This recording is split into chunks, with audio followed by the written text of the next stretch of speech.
So I get this new companion, and we really are praying for a new investigator. And I realized that the week before transfers, we got this referral. It's from Mormon.org. And we tried contacting him before, but he was never home. And we prayed, and we're like, we're going to get a new investigator today. And it's going to be John. This was the name of this referral. It's going to be him. And, let's plan to go visit him first thing in the morning. And we'll get our new investigator. And we felt really strongly about it. And so we went straight over there right after our morning studies. And we went over there, and he wasn't home. It was like kind of depressing, because we're like, we're pretty sure this was going to happen. We have a lot of, we felt a really strong confirmation that we would see him today. And so we continued through the rest of our plans and the rest of our day. And then we came home after dinner for some reason.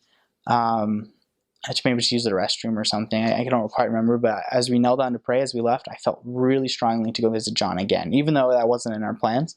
I just said, we need to go visit John again. And we did. And he was home. And there on his doorstep, we taught the first lesson.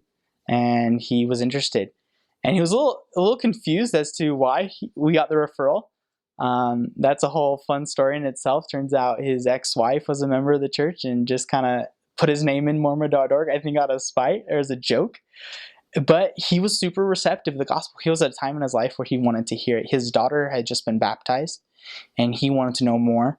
And his ex-wife would always say how she wanted a priesthood holder in her home, but he never understood what that meant.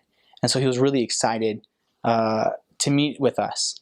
Well, within moments, on the same street, my tire just goes out, just flat, like no air in it, just like that. And I was like, so weird. So we walked all the way home with our bikes, and I realized there was a nail about 3 or 4 inches in my tire that, looking back in the day, had probably been there all day. I remember hearing a clink, clink, clink the whole day, but it didn't go out until after we met John.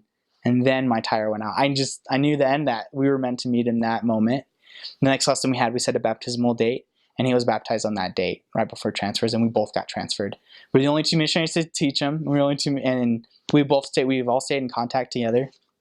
I was able to attend his wedding. He married a nice member of the church, and then they also got sealed in the temple later, a year after that. And that was probably one of the best experiences ever to be. I know this is where I needed to be.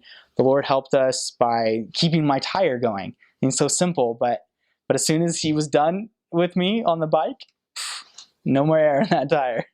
So that was kind of a neat experience for me.